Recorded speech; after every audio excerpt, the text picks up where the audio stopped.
We are grateful to invite Professor Ribeiro to give a talk in our seminar.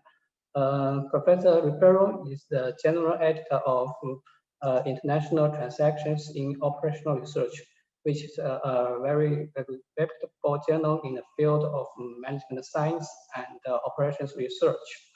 And Professor Ribeiro is a member of the Brazilian Academy of Sciences and of the National Order of Scientific Merit in Brazil. He is a full professor at the Department of Computer Science of the University Federal Fluminense. The Google citations of Professor Ribeiro is over 10,000. So we are grateful to invite Professor Ribeiro to give this talk. And the title of this seminar is Optimization Models in Sports Scheduling and Applications. Now, let's welcome Professor Ribeiro to give us the talk. Thank you. Yeah, thank you so much, Vincent. Professor Ribeiro, would you please share the screen? And the time is yours. Thank you.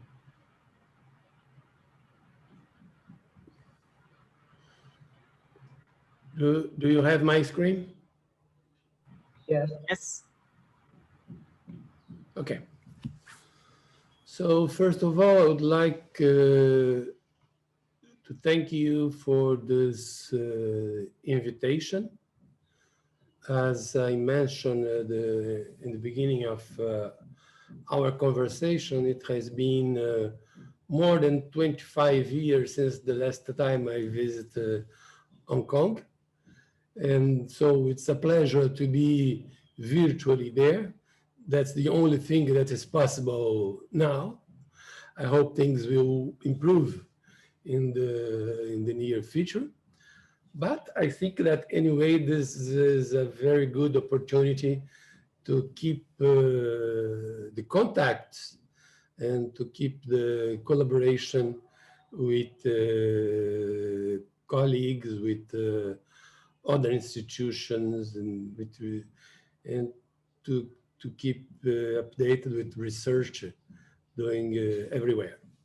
So my talk today is about optimization models in sports scheduling and applications. This is a research topic I'm working on about the last 20 years with some of my students in Rio de Janeiro, Brazil. And during this time, we had done some theoretical work, some algorithmic work, and also we worked on some real-life applications. In fact, we worked on two very interesting applications.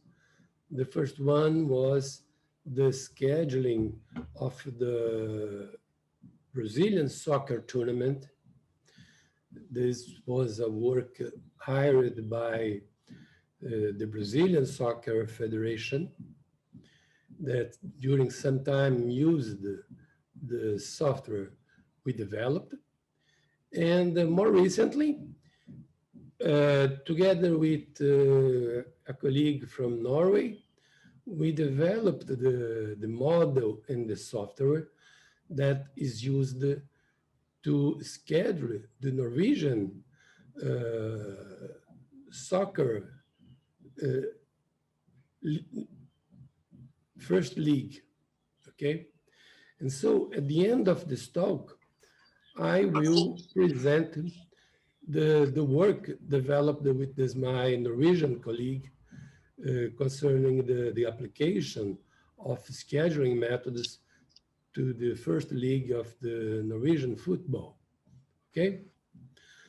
So let's go then for today's talk. I'll start with an overview of the talk. I will first talk about general ideas on scheduling in sports, motivation, fundamentals, some graph models, and I'll talk about this circle method that plays an important role in scheduling in sports. And then I'll talk about some fundamental problems that appear in sports in scheduling, and in particular, I will talk about the problem of breaks minimization, the problem of carryover minimization, the traveling tournament problem, and the referee assignment problem. I will discuss very quickly about the composition approaches that are used for solving these problems. And then I'll make a review of applications, okay? One thing that I would like to comment now is that I will not focus on this talk too much on methods, on algorithms, and on detailed mathematical problems. I was not very well informed about the audience of this series of talk.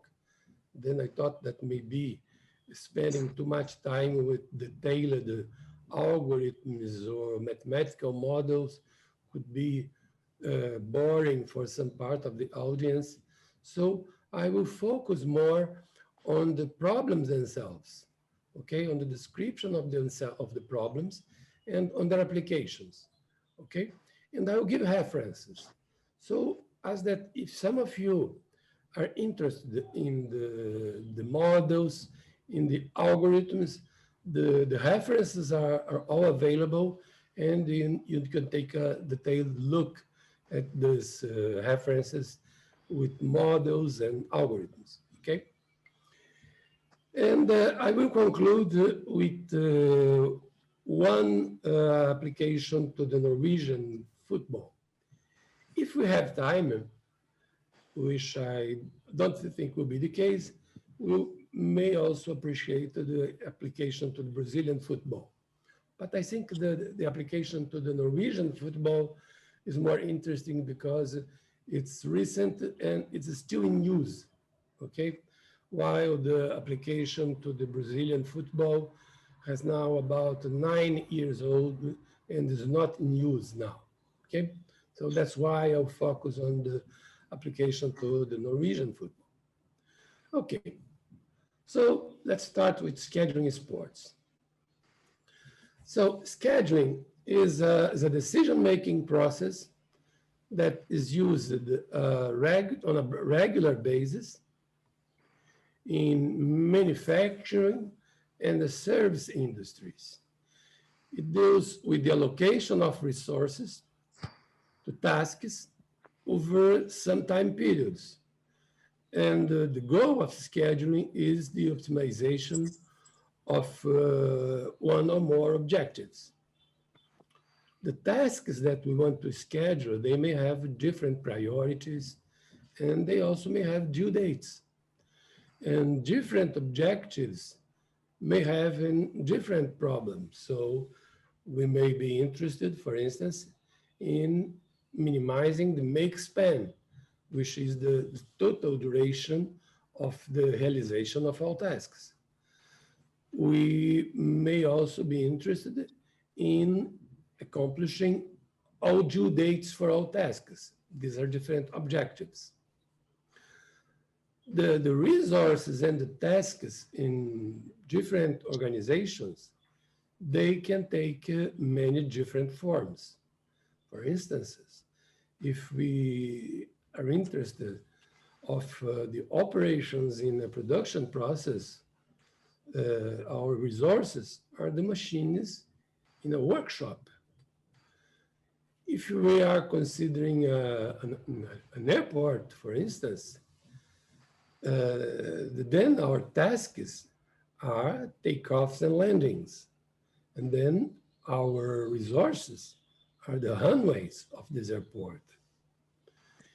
If we are considering the crews at a construction site or maintenance services or crews of an airline, let's consider the case of the airlines, then these crews have flights to be performed. So the tasks then are flights, and the resources are the crews.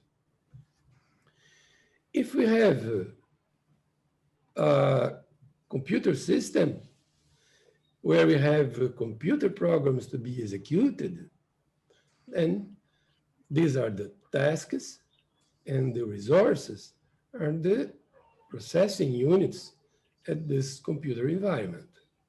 So depending of the industry that we are considering, we have different types of tasks and different types of resources. Well, the same in the case of sports scheduling. Resources and tasks in sports scheduling can take different forms. For instance, if we are considering a tournament, I am in this second case here, and I have games to be played, and these games must be scheduled along the rounds of this tournament, first round, second round, third round, and so on and so forth. The tasks of to be scheduled are the games to be played. But the resources here, the resources are the rounds of the tournament. Okay. Another problem that is common in sports scheduling is that of assigning referees to games. But in that case, I already know the games that will be played and when they will be played. So in this game, I have games to be officiated by these referees, and my resources are the referees that are available.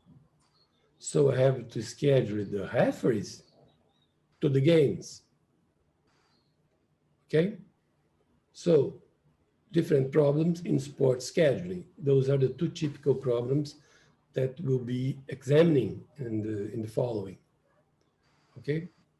So in another view, then, scheduling may be seen as the allocation of limited resources over time to perform a given set of jobs, tasks, or activities. And some common uses of this term scheduling, they include project scheduling, in which we are interested in the determination of activity times and project duration for complex projects composed of multiple activities, and usually we have precedence relations between these projects, these activities. Another typical problem in scheduling is workforce scheduling, in which we want to determine the number of workers and their duty cycles to meet some labor restrictions. And another typical scheduling problem is that of timetabling, in which we want to determine the matching of participants with each other and with resources, such as sports scheduling or student enrollment exam assignments. So the type of scheduling problem that we'll be handling here are typical timetabling problems. Okay.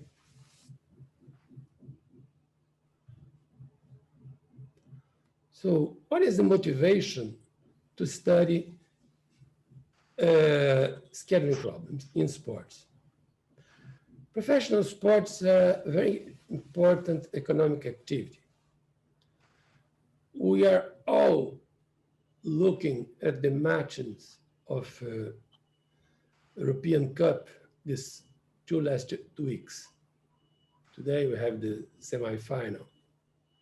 Okay, transfers of football players amount to hundreds of millions of dollars. If you pick, for instance, the match that was the final of the Champions League last year, the team of Paris Saint-Germain that did not win the match, the team that played the final last year, the players that were started the match, there was an investment of 600 million euros in 8 players. Okay, that's a lot of money. Sponsors of the teams and the players and the broadcast rights by TV, by internet, in some professional competitions involve huge contracts. The tournament, the attractiveness of the tournaments and the revenues from merchandising and gate attendance strongly depend on the schedule of the games. And this schedule, they must satisfy a number of hard and soft constraints. We will see later some of these constraints. TV networks, for instance, they want the most attractive games scheduled at certain times. We are having the Olympic Games in 2 weeks. They will be in Japan. People are trying to make the best schedule the games in times that people can see them live in Asia, in Europe, in America, and how to accommodate the schedules to have the best attendance, to not really attendance in this case, because there will be almost no public attendance, but how to get the best attendance on TV, merchandising.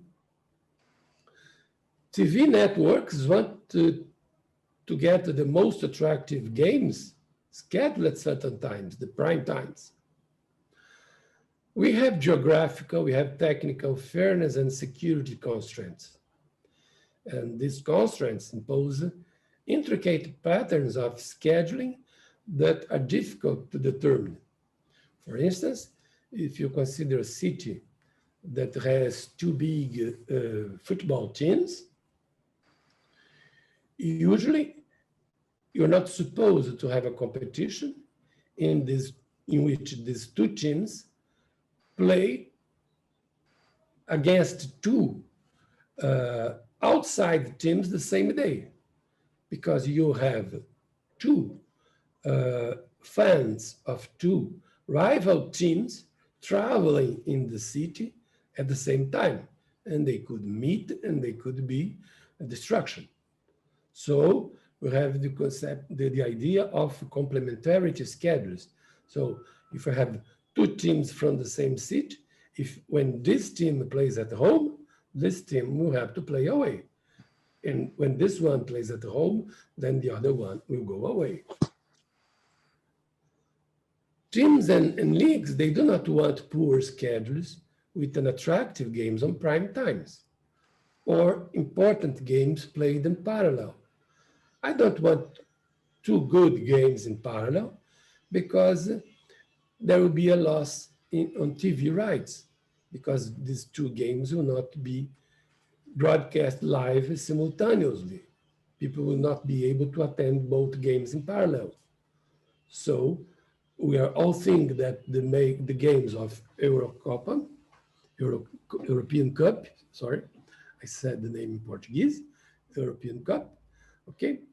One game is one time and the other is three hours later, okay? So as that both can be broadcast by TV without interference, okay? National and international competitions played in parallel require also intricate logistics. If a team is playing a national competition And an international competition, there are travel constraints. Okay, this team cannot play at a national competition this weekend because it will be playing in the international competition the same date. Okay, so you have to plan the two schedules, taking into account the constraints of both. So efficient schedules are of major interest for teams, for the leagues, for the sponsors, for the fans, and for the media, for everyone.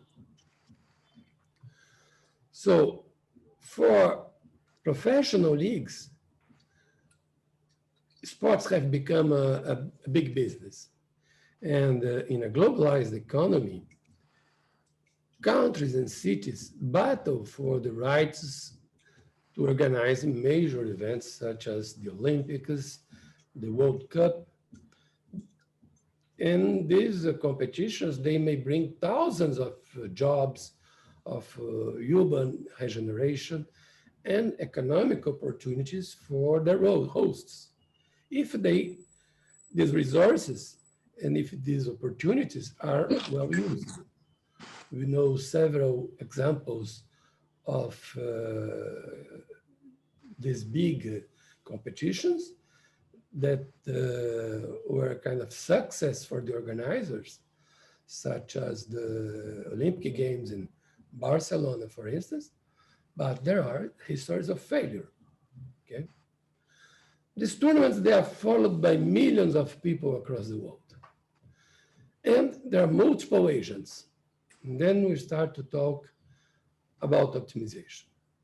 So you don't have to consider just the teams or just the league. So there are the organizers, there are the media, players, fans, security forces are involved, the airlines are involved. And so they all play roles, different roles in leagues and tournaments. And they involve millions of fans and investments. There is a report by the European Commission that was released 3 years ago on that contains a study on the sports sector macroeconomic importance in the European Union. And according to this report, the share of sports related in the gross domestic product within the European Union is more than 2%, or almost 300 billion euros. It's a lot of money. The share of sports-related employment is about 3% of the total European Union's employment, which is equivalent to almost 6 million people. And this is growing. So professional sports, and here I'm still talking about professional sports, are a major economic activity, and they face challenging optimization problems such as revenue maximization and logistic optimization. But there are also amateur leagues. Amateur leagues do not have access to the same amount of resources, but the number of tournaments and the number of competitors can be very large, also requiring coordination and logistical efforts. Scheduling problems are very different in amateur leagues and in professional leagues.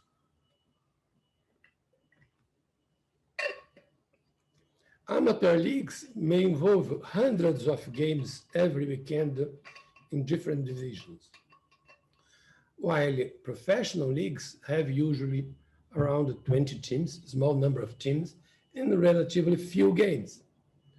So if I pick this example here in New Jersey, United States, boys and girls of age to 18 make up 6 divisions per age and gender group, with 6 teams per division, with about 400 games every Sunday. There's a lot of games.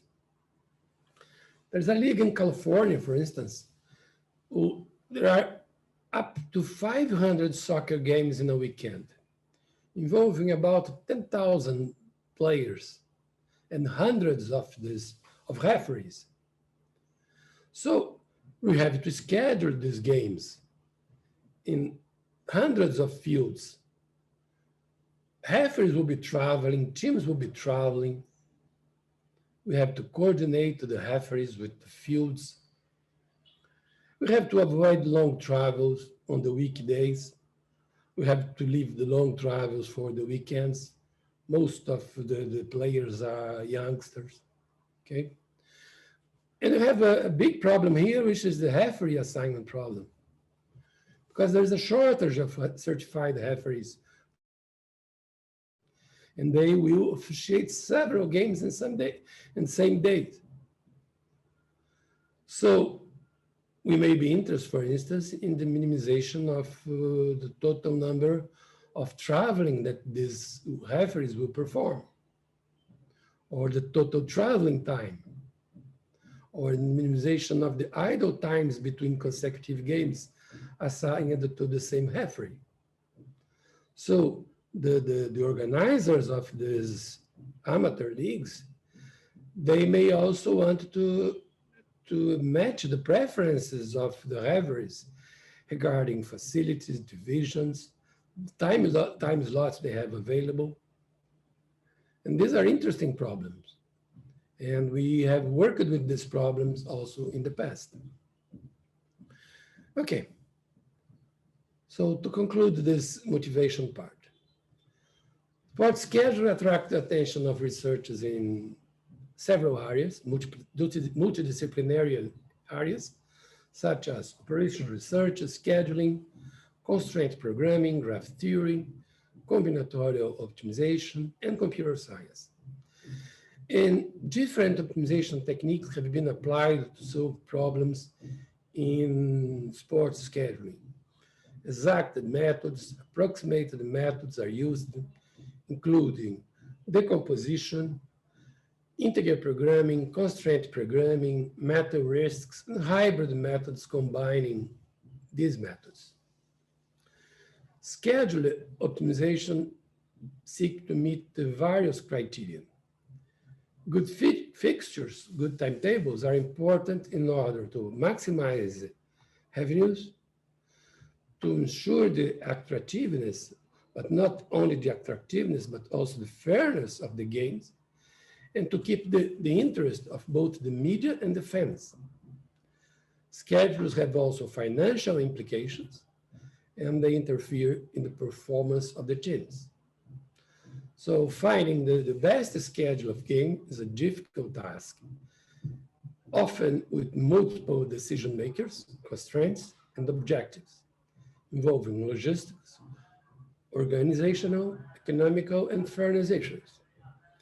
So the main problem in sports scheduling, to summarize, that we'll be solving, is to determine the date or the time and the venue in which each game of a tournament will be played. This is basically the problem to be solved with some variants.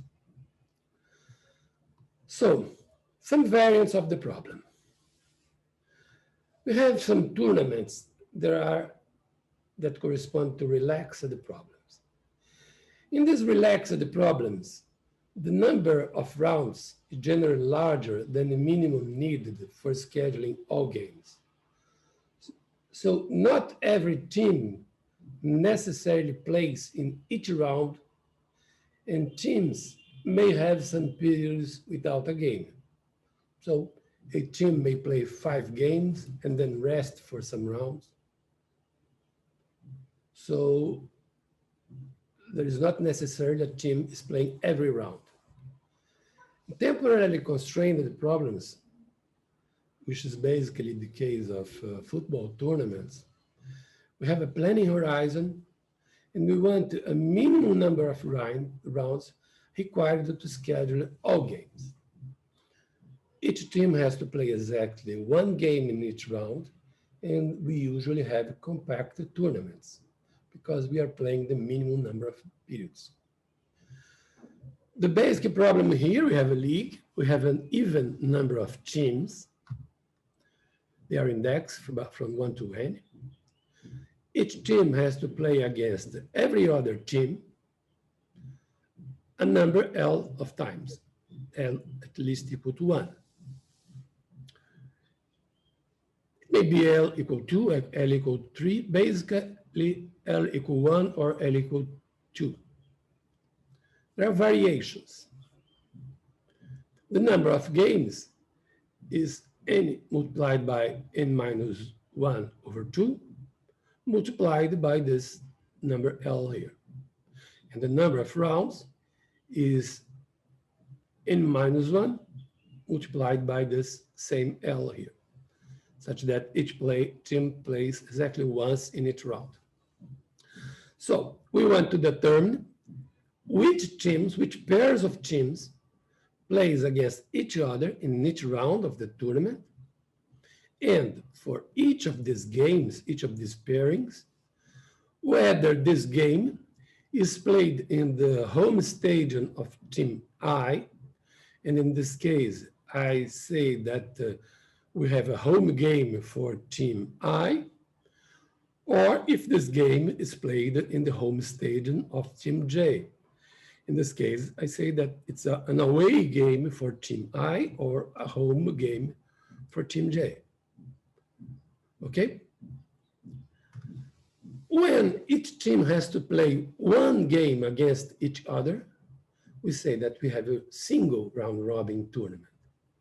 When each team has to play twice against each other team, we have a double round robin tournament. There are very rare cases where L equal 3 and we have a triple round tournaments. Basically, we have single or double round robin tournaments. When we have double round robin tournaments, the season is often partitioned in two half series. And each pairing of two teams has to occur once in each half and once in the second half. So in each half, we have one type of home rights, and we have different home rights in the second half.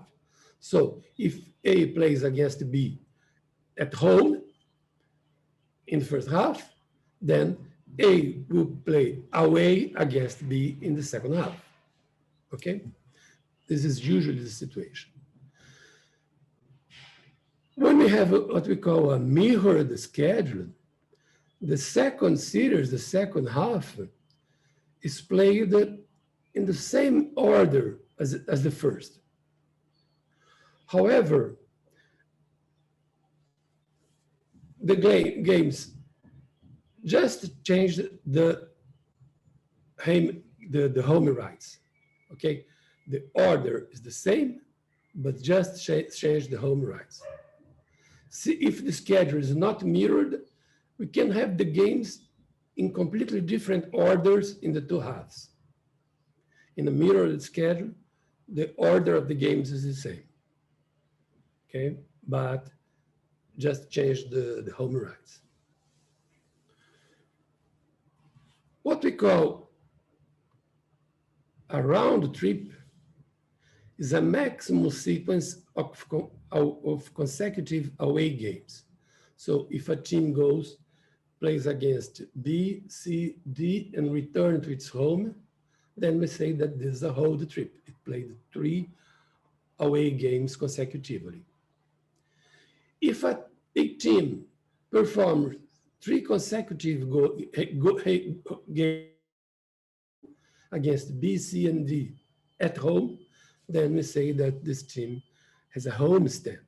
So it's a maximal sequence of consecutive home games. We often use graphs to represent tournaments. So here we have a complete graph with 4 nodes. These 4 nodes represent 4 teams. And we will represent a single round robin tournament here. So this means that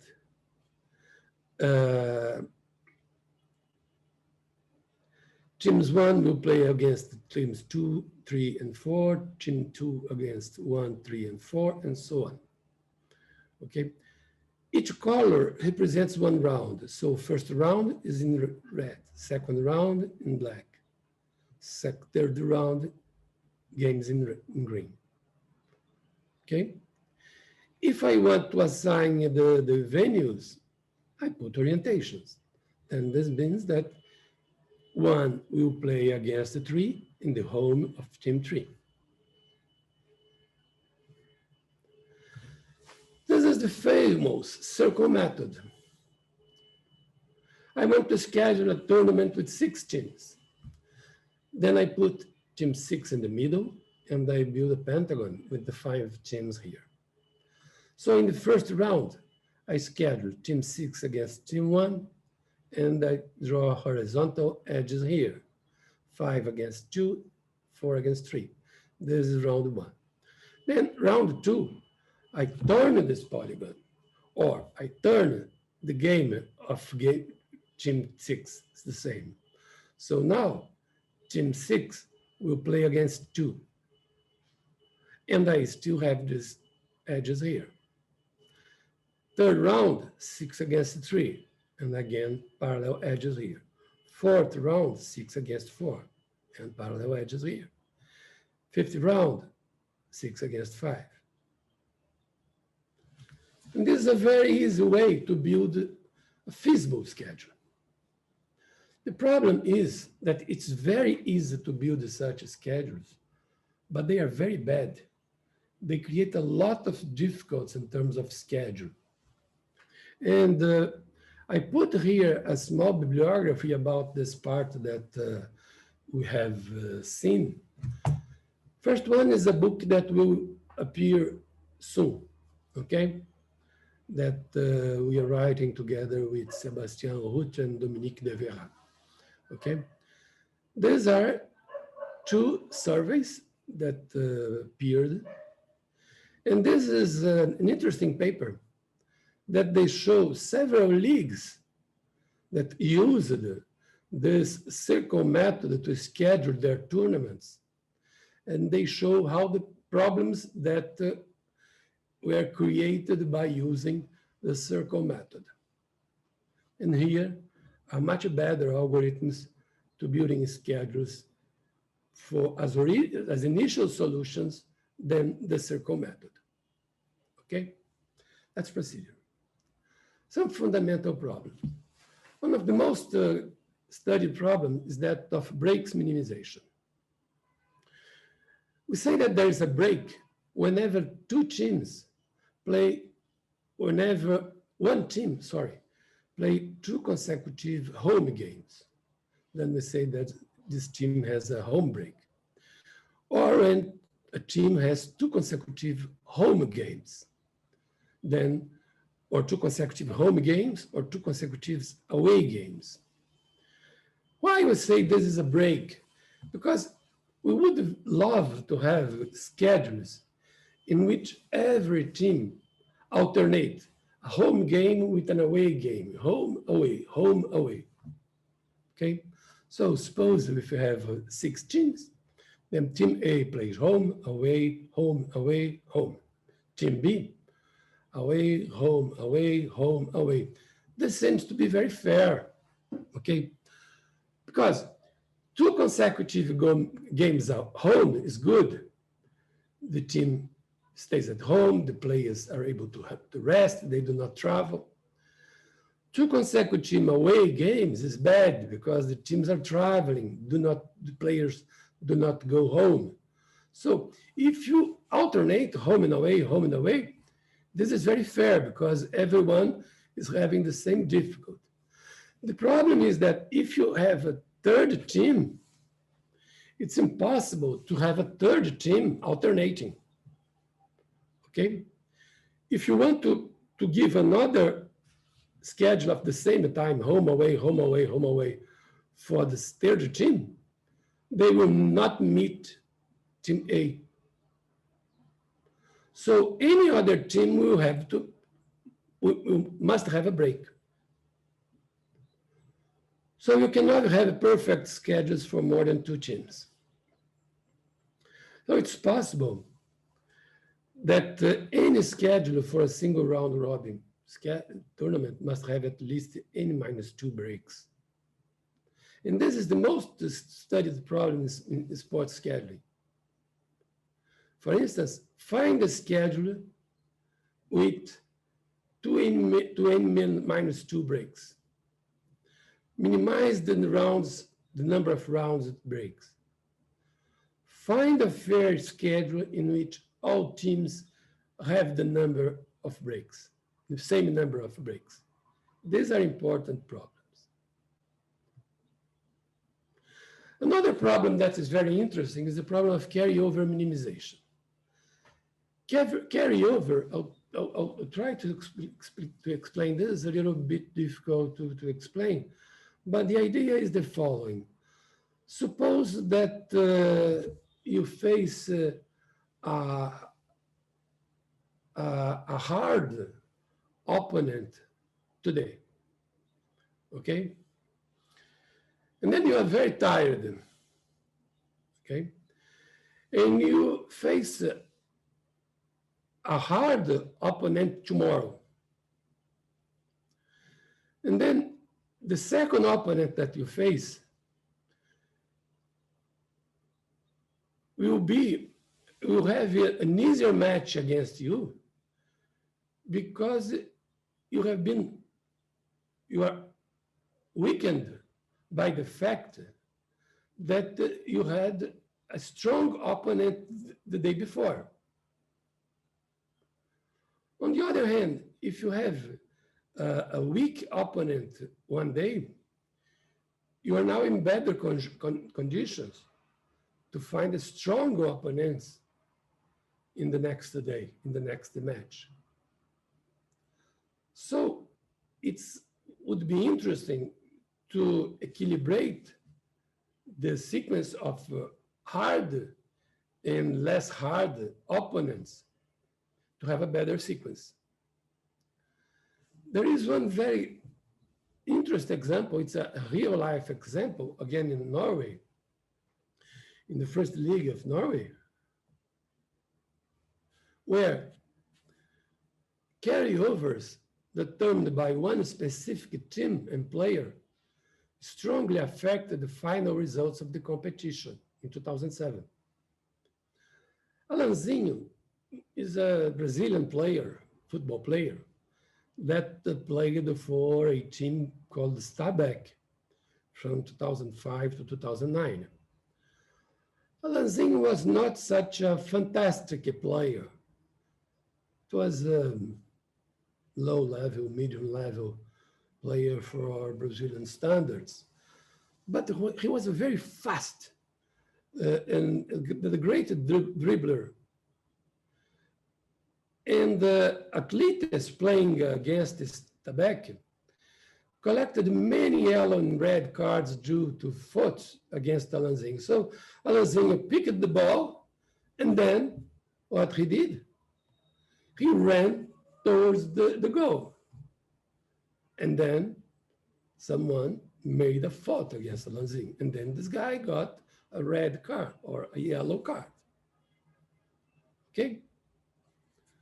So teams that played against Stabæk, that was the team of Alanzinho, collected many yellow and red cards due to faults against Alanzinho. And the question is, who won the league in 2007?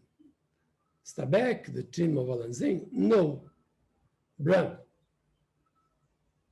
Bram, who was a weak team that was only champion once in the history. Why? Because the polygon method was used to create the schedule of the Norwegian tournament. And the polygon method is known by creating too many carryover effects. And what happened is that whenever a team X played against Stabek, Alanzinho, in round K, team X played next against Bram in the next round. And when they played against Bram, they had several absent players because they got yellow and red cards against Stabek because of Alanzinho. Then the games were easier for Bram, not for Stabek. Okay? So who was the runner-up, the second place? Stabek, the teams of Alanzinho. So the scheduling algorithm was such that Stabek induced the carryovers in favor of Bram. This made the schedule very favorable for Bram. The solution was next year to change the algorithm. Do not use the circle method, changing a better schedule, a better algorithm to create the schedule. And then who was the champion in 2008? Yes, Stabek, the teams of Alanzinho. And this was the best season for this team. And this was the best sequence they had. Okay, so this is a very interesting problem. And if you are ever interested, this is the article that discusses, I already comment about this article. A very interesting problem is the traveling tournament problem. Traveling tournament problem is a problem that considers the distance minimization, scheduling, minimizing distance. So in the traveling tournament problem, which is the most emblematic problem in schedule, okay, what we want is that given an even number of teams, distances between the home cities of teams I and J, and two integers L and U, we want for a schedule of a double round robin tournament that minimizes the total distance traveled by the teams and respecting a set of constraints.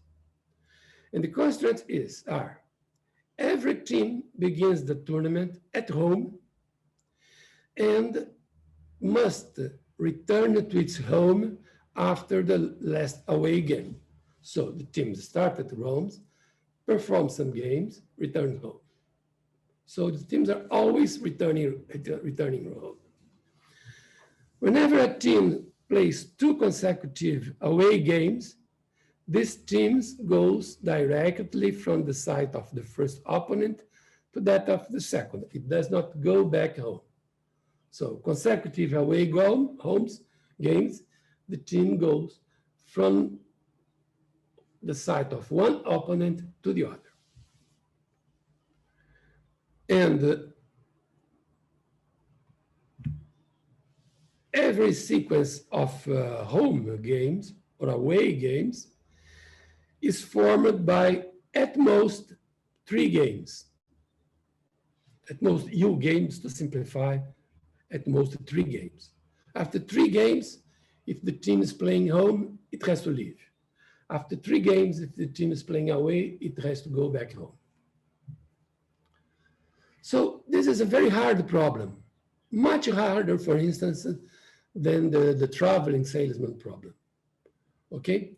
There are some variants of this problem, the mirrored traveling tournament problem, the traveling tournament problem with defined stadiums, the traveling tournament problem with breaks, okay? And there are integer programming formulations, and this problem is very well solved by metaheuristics.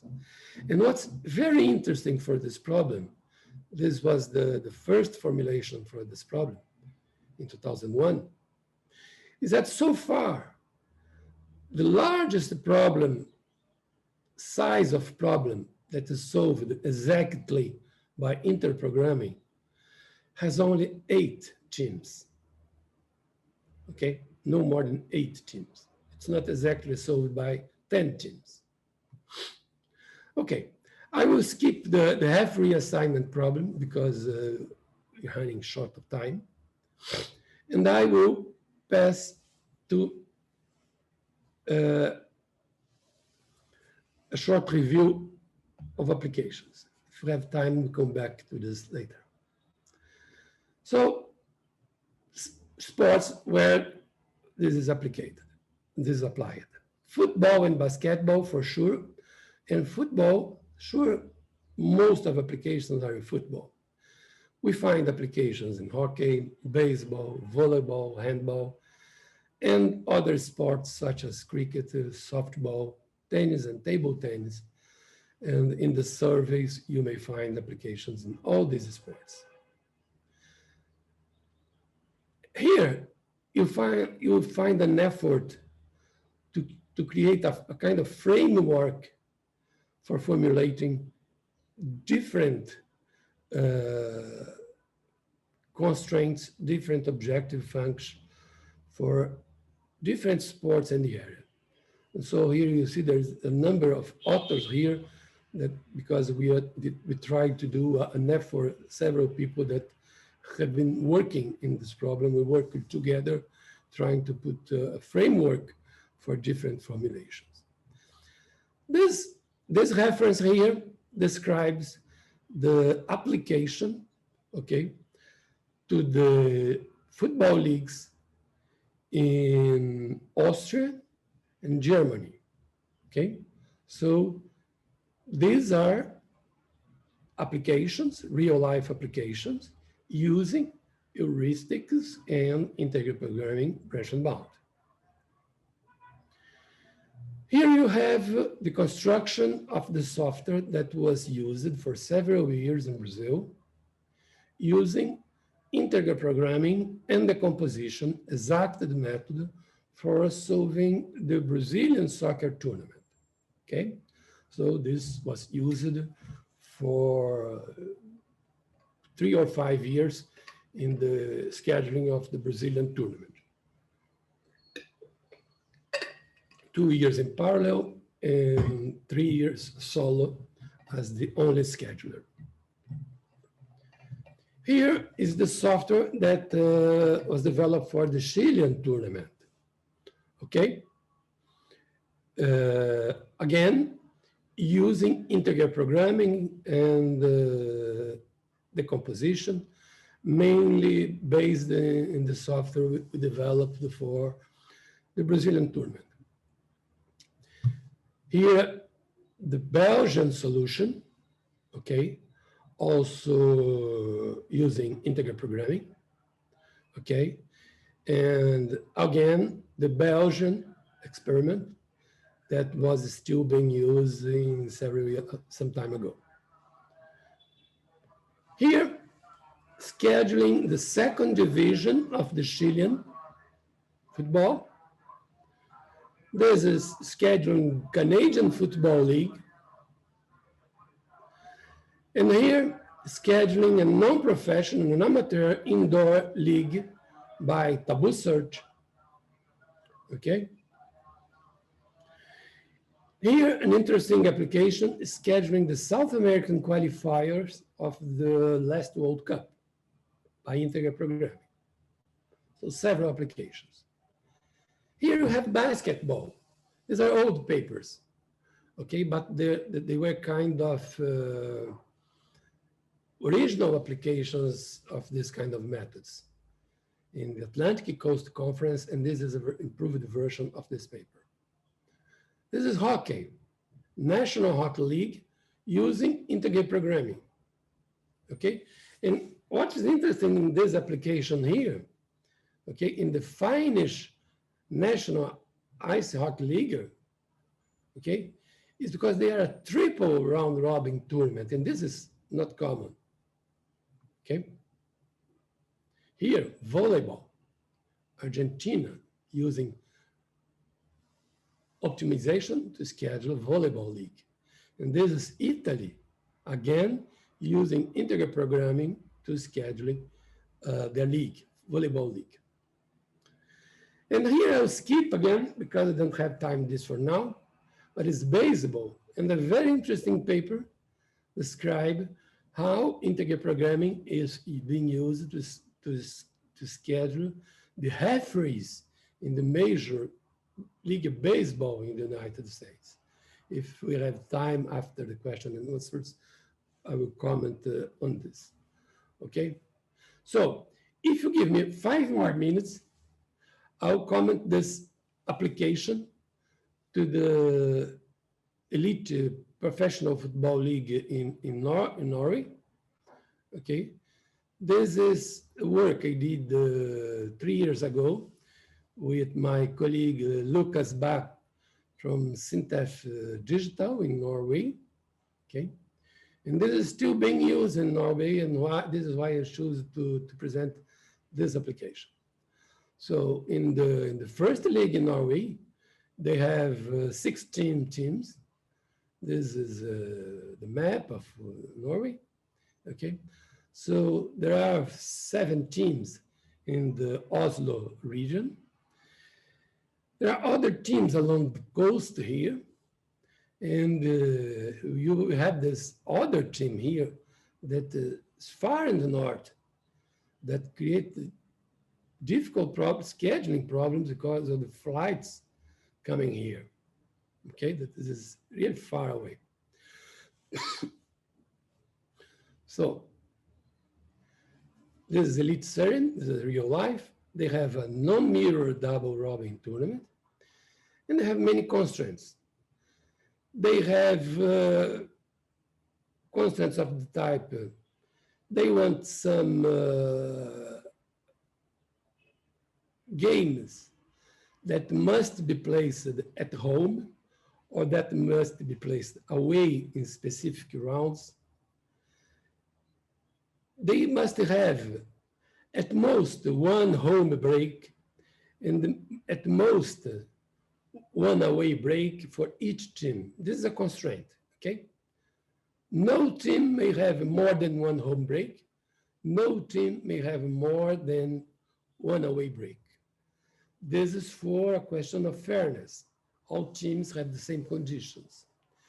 And there are constraints on how close these breaks can be, okay? Some games should be played in specific rounds because of the leagues, the European leagues, because there are regional games that they want that should be played in specific regional dates, because there are national Norwegian dates and they want some special games to be played for touristic reasons, for instance, in some dates. There are complementarity constraints. There are some pairs of teams that cannot be played at home and at the same round. There are separation constraints. If there are 2 games between the same teams, A versus B, B versus A. So there is a number of rounds between these 2 teams. They cannot be too close nor too far away, okay? And there are objectives. Some of these objectives, they may be treated, they are soft. Some of these objectives correspond to soft constraints, okay? And mainly the separation constraints, for instance, they are very difficult to be fully satisfied. So some of them are treated as objectives. And one of the interesting things in this schedule of the Norwegian football is that before of the tournament, the teams, they express their wishes or their requests. So they sit around at the table and each team, they say, I want to play this game at home. I want to play this date at home. I cannot play this game at this date at home because I rented my stadium for a singer for a show. okay? So my stadium will not be available, so I can't play at home this date. So the teams make weight the wishes, and they give weights for the wishes or the requests. And what the model attempts to maximize is the total weight of the satisfied wishes of the teams, okay? And somehow to equilibrate also. So balance the wishes and maximize the satisfied wishes. So we look for a solution that satisfies teams, federation, media, fans, and there are many interests involved. It's a non-mirror double robin tournament. Each team plays one game per round, per team in each round. The tournament is split into halves. Each team should meet every other exactly once in each half, once at home and once away. There must be a minimum of 3 rounds between two teams meet again. And there are venue requests, wishes. Clubs wish home, away at certain rounds. For instance, round 9, which was played in May 16. She is played in May 16 because May 17, summer, is the National Norwegian Day. So everyone, or almost everyone, wants to play at home. So many teams specify wishes for this day, okay?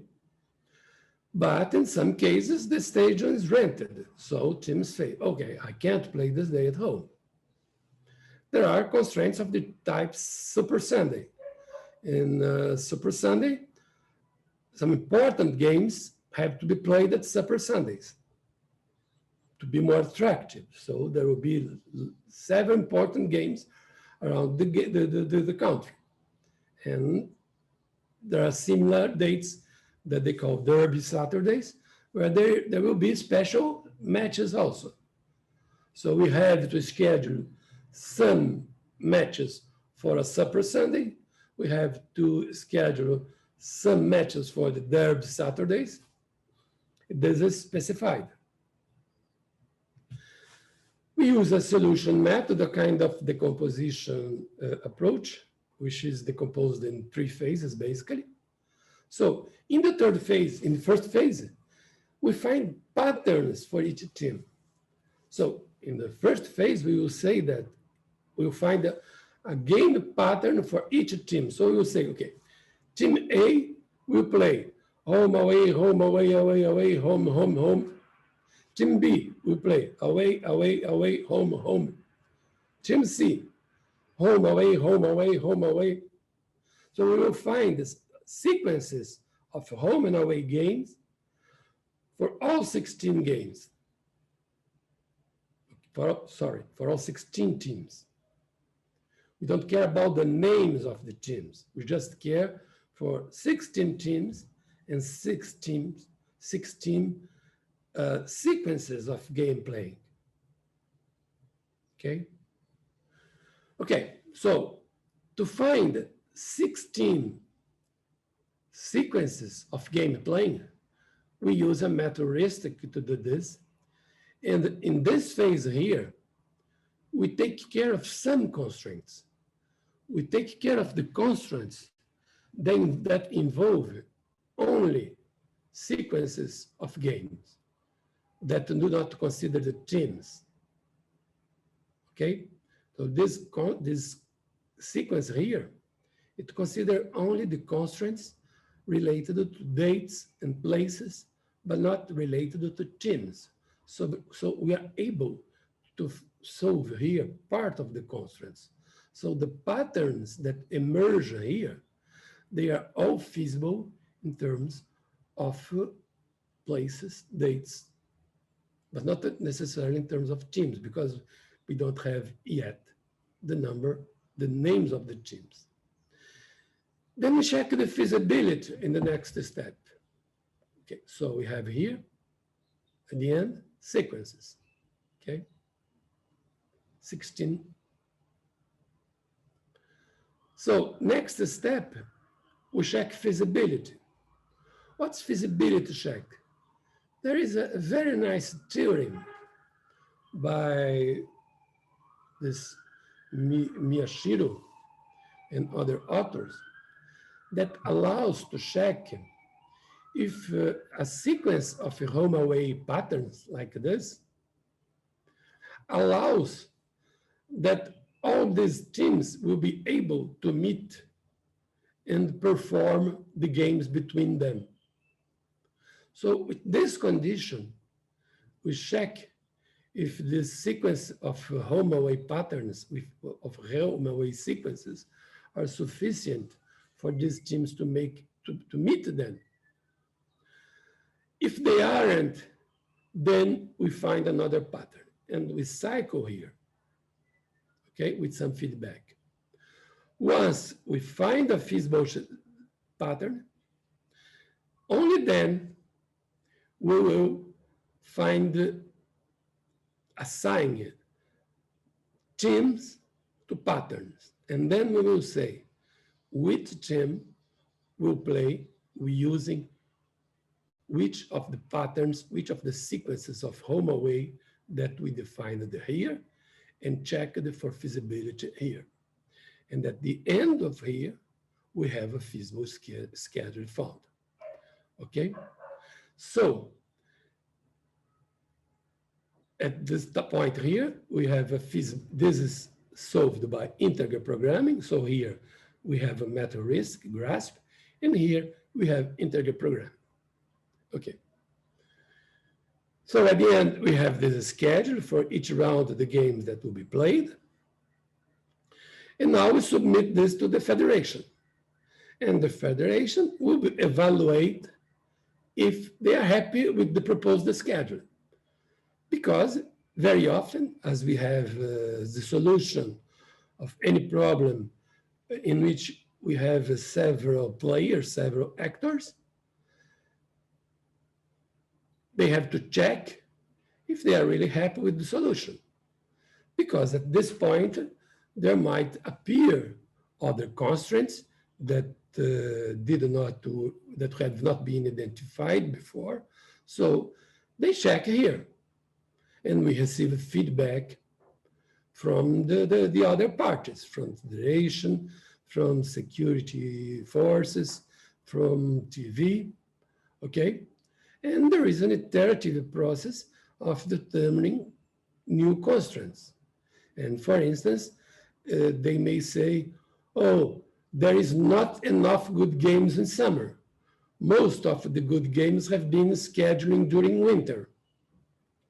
So include another constraint in the schedule to schedule more interesting games in the summer and to schedule less interesting games. And they have a definition for what are the interesting, the more attractive games for and then we put a constraint, an additional constraint, so that there will be more interesting games in the summer and less in the winter, okay? And then they check if there is any unfair situation that might have been created. And then there is a second iteration. And usually with one or two iterations, we are able to find a solution that satisfies all parties involved, okay? And run times are usually about 20 minutes of running time on a typical desktop computer, okay? And this is one typical case, what we obtain here, okay? Just to show you this interaction with the user, what happens, okay? So this was for 2018. This was the traveling issues, traveling rounds during the period of the Euro and Champions League, okay? This was the solution obtained by the tournament, by the system. Okay, and here we had the iteration with the user. And the iteration with the user showed this thing is here. This thing here were 4 bad things. This is more or less, this is not good, mainly because this flight here, from the name of the city, which I cannot pronounce in Norwegian, from this city to Tromsø, is the longest flight in Norway. And this is bad to be performed, okay, mainly in winter. So the system scheduled this long flight in winter, okay, during the period where teams are playing in parallel the Euro Champions League. So this was bad. So we had to introduce new constraints to avoid this, okay? And when we introduced the constraint to eliminate this, what we got? Well, we eliminated this, okay? And in addition, we had 2 additional wishes that had not been satisfied before and that were now satisfied, okay? So with the human cuts, with the human interaction, we were able to improve the solution by the interaction with the user, okay? So to conclude, so with interaction and with the system, we were able, these were the results for 2018. At the time I was there working with them, we were able to give better satisfaction for the team's wishes.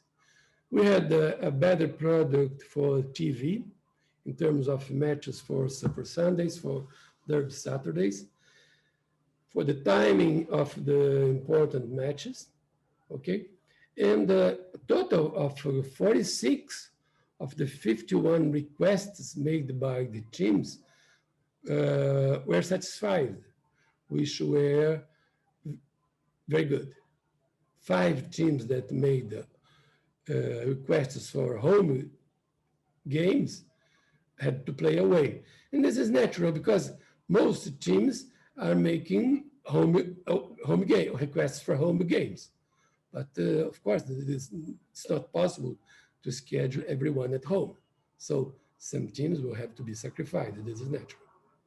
Okay, so this system is in use since 2018, and the system was very, very used and very valuable last year due to COVID-19, when everything was to be rescheduled in the middle of the competition with more constraints during the interruption of the tournament. Okay. So this is what I had to show you. Thank you for your attention. Enjoy your next tournament. Think about the schedule methods that may be behind the tournaments. And sorry for taking more of your time. Thank you.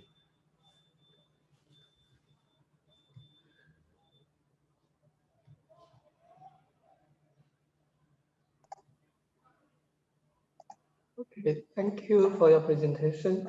And any questions? Should I interrupt my screen or should I keep it? You can share your screen. Huh? You can continue to share your screen. Okay. Okay. Okay, we have a question from. Just a moment, please. Okay. I have just a small problem here with my screen. Just a moment, please.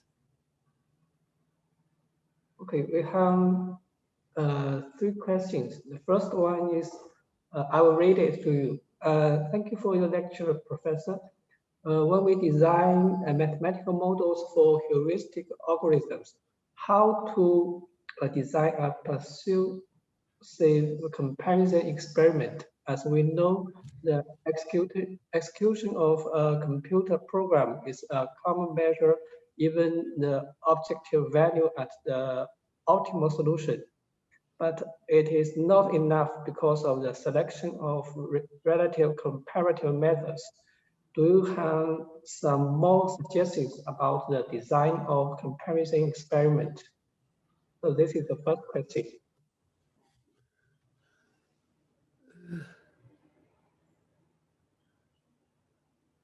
I will stop sharing because for me it's easier if I see you. Okay. Okay. Okay. Could you repeat the question? It's I could not follow everything. I was having a problem here with my. Okay. When we design mathematical models or heuristic algorithms, how to design a persuasive comparison experiment? As we know, the execution of a computer program is a common measure, even the objective value at the optimal solution. But it is not enough because of the selection of relative comparative methods. Do you have some more suggestions about the design of comparison experiment? Okay.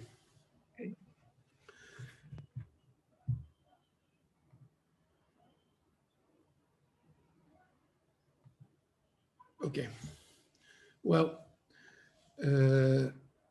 in my group of research, we do a lot of work in metaheuristics. Okay. And we do also some work in integer programming.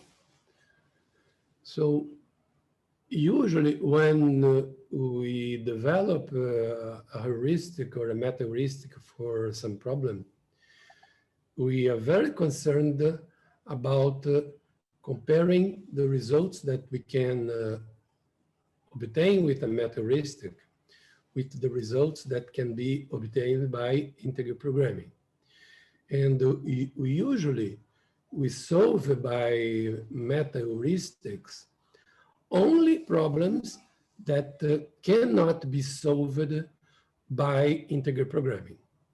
If you can solve a problem by integer programming, and if you can obtain the exact solution of some problem by integer programming in reasonable time, you should solve it by integer programming and obtain an exact solution. Okay, but many times you are not able to solve a problem by integer programming.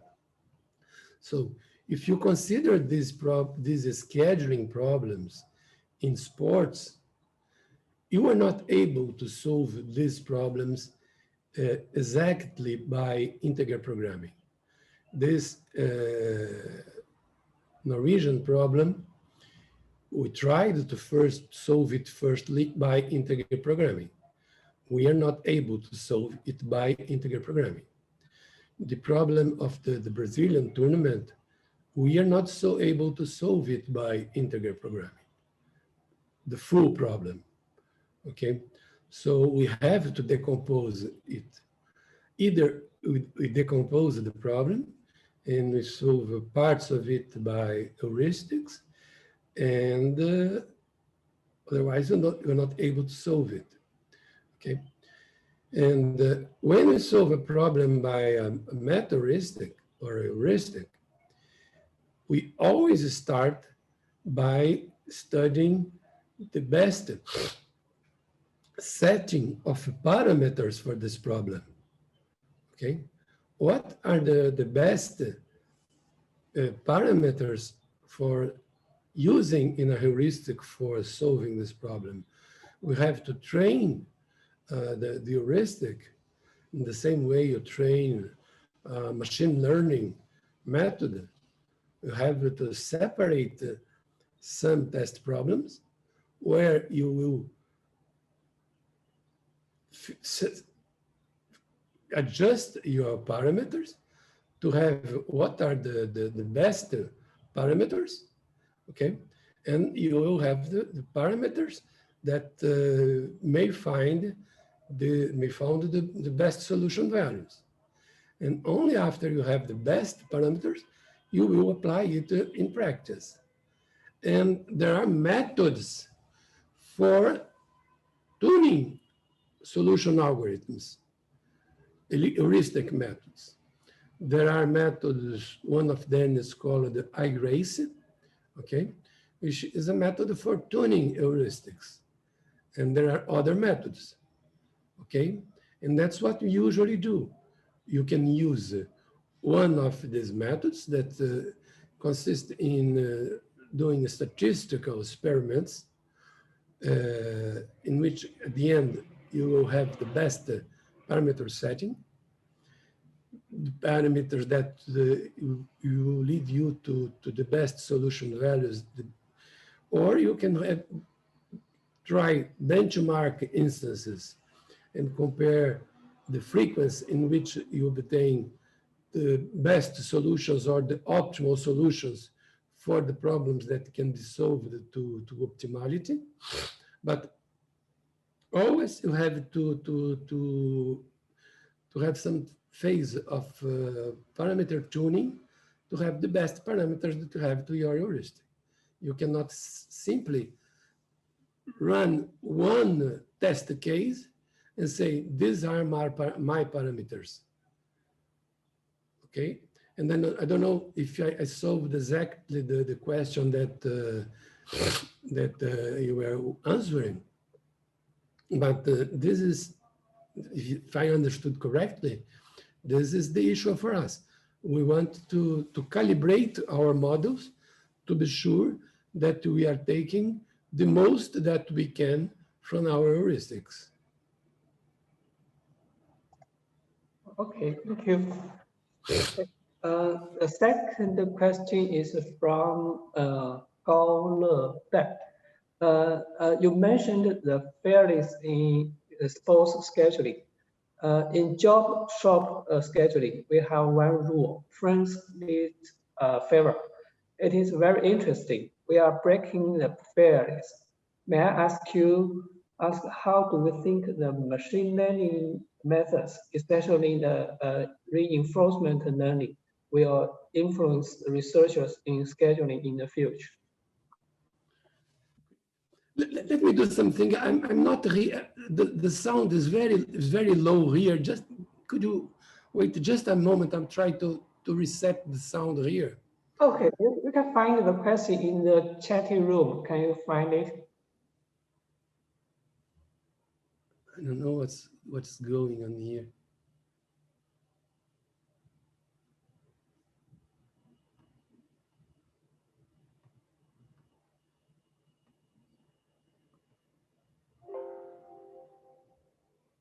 Can find Try it? again.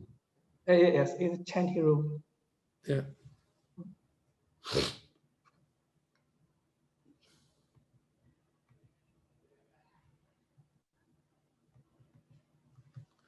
Okay.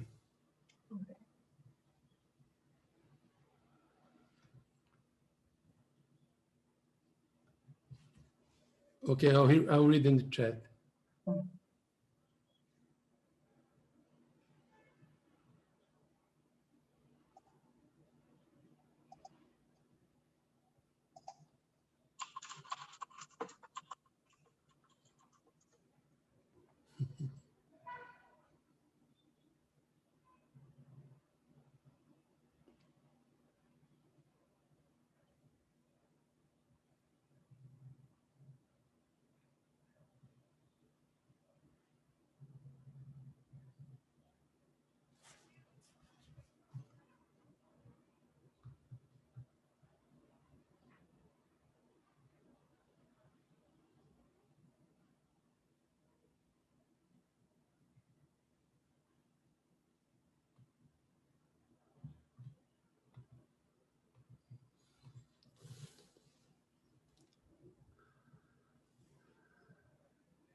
Well, this is a hard question. Questions about the future are difficult.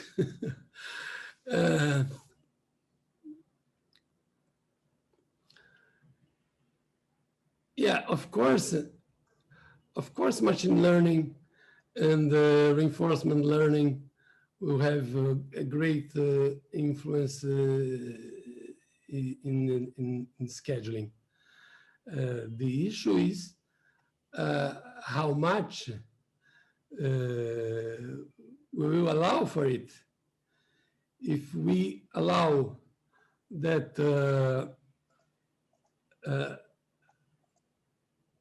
the knowledge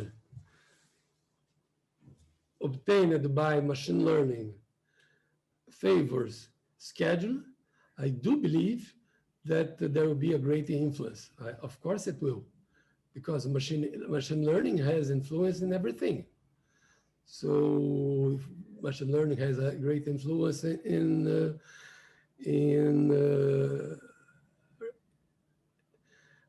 face recognition, for instance.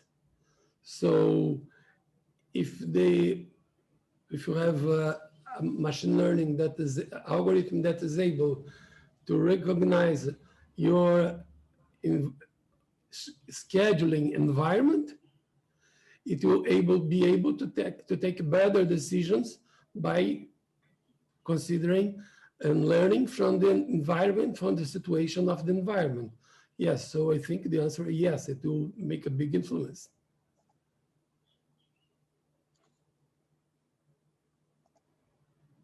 Okay, thank you. There are 3 new questions in the chatting.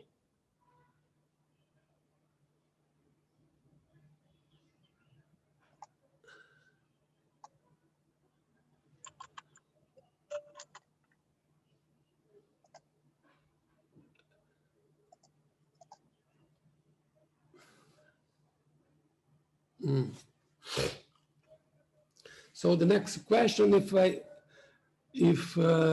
I understand, is,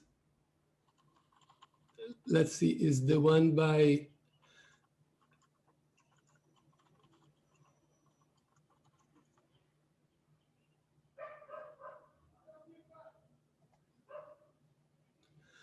how to maximize the total weight of satisfied wishes, right? Is it the question? No.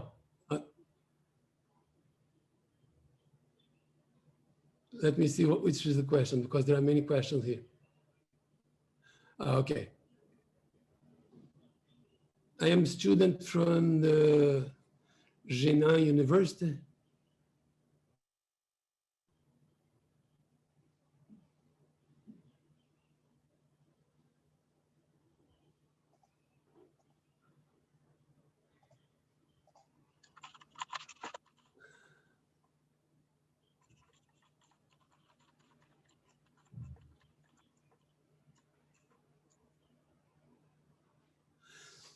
Okay, so the next question, if I see correctly, is about the occurrence of emergencies, right?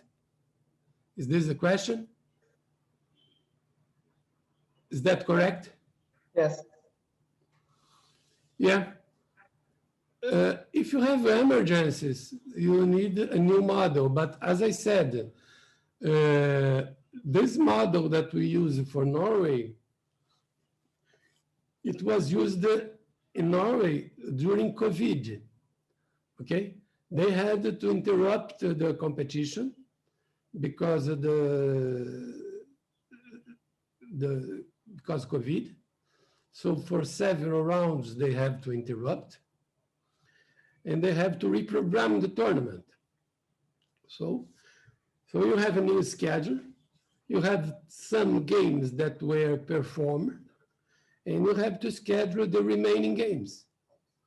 Then you have a new model, because some games were already played. You may consider that these variables do not exist anymore. So you have a new model that is part of the original model. So basically, in fact, you have a new model, which will be most likely a smaller model. Okay, but usually it will be a different model. Okay, whenever you have a contingency model, one of the ways you can have is to set to either 1 or to 0. In some cases, you can do it. you may have to set to 1 or 2 zeros the variables corresponding to the decisions that have been already taken. Then you have a reduced model with the variables that are still free. This is one of the ways to solve the problem. Okay? Then you have a smaller model. Okay? If this is possible, this is a solution.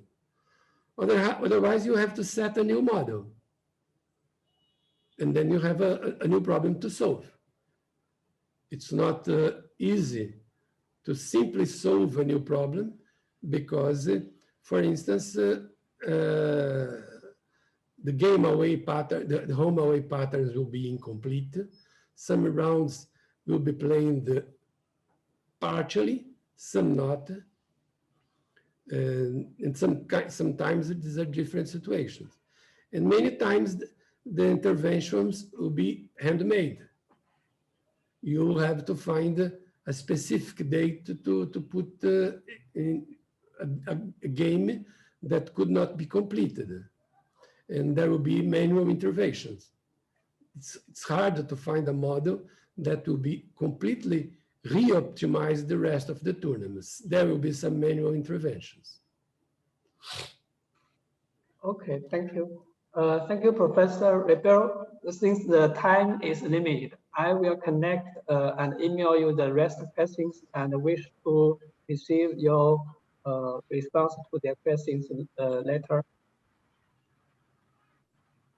Okay. Okay, thank you. So, Professor Dr. Fu? Yeah. Okay, thank you so much, Professor Ribeiro, for the interesting talk. And we attracted a lot of the questions. And thank you so much, the participants. So finally, I would like to invite Dr. Kaur, another chair of the seminar series, to conclude this talk and give some acknowledgement. Dr. Kaur, please. Yeah, thank you so much, Professor Ribeiro. I think we learned a lot from your talk. I think your talk is very timely because we are enjoying the Euro Cup. And then we know a lot from your talk, actually many relevant scheduling topics. So I hope that the pandemic will be gone. And then we can meet each other soon. And then it's not just doing optimization of scheduling, but we can really to enjoy, let's say, soccer game together. And then, yeah. So seriously, so we can enjoy the sports. And hope that we can welcome you next time in Hong Kong, or we can meet each other in the conference. I also wish to take this opportunity to thank the organizing committee, Dr. Vincent Fu, Dr. Ray Zhong, Dr. Cheng Yao, and of course our head, Professor George Huang. Yes, so I think we would have actually, we have already scheduled some more seminars. So the next speaker would be Professor Stephen Newman, from University of Bath, and he is also editor-in-chief of International Journal of Computer Integrated Manufacturing, and the date would be July 28th. So if the audience, you are interested in our seminars, please feel free to visit our seminar website and then to subscribe to our seminar series. Then you would have our regular updates. So I wish to take this opportunity again to thank Professor Ribeiro. Yeah, thank you very much. And may I have just one quick comment? Yes. Yes, please. So I would like very much to thank you all for the invitation, the organizers of the seminar, heads of department, in particular Dr. Vincent Fu, who make the first approach. And thank you so much for the invitation. It was a great pleasure for me really to make this conference. I like a lot the subject. It was really a pleasure. And just one quick comment. since we're talking about Eurocup, and there was a question. There was recent conference, and there was someone that is proposing a new algorithm for organizing the final phase of tournaments like the Eurocup. So instead of making the matches like we are having in the final phase, they propose to rank the teams. And so the first ranking, the team in the first phase, the group phase, would have the right to choose its opponent. Okay? So the second ranked team would make the second choice. The third ranked team would make the third choice, and so on and so forth. This is amazing. I don't know if it would work, but some people are proposing this idea. Could you imagine how amazing this could be? Because there are some interesting things to consider. There will be some emotion, but teams will be fighting. But poor team that would be the last to be chosen. Nobody wants to play with me. I'm very bad. But some people are proposing this, and I think it's interesting. I don't know if it's good or not, but as an idea, and it's someone from the sports community that is it's choose your opponent method. So someone from our community, and as researchers, we are here to propose new things. I think it's an interesting idea to be considered. I don't know, we work in practice, but it's interesting. So someone asked in the chat, I related the question, and I would like to comment it. And once again, thank you very much for this opportunity, and I hope to meet you in the near future. Thank you.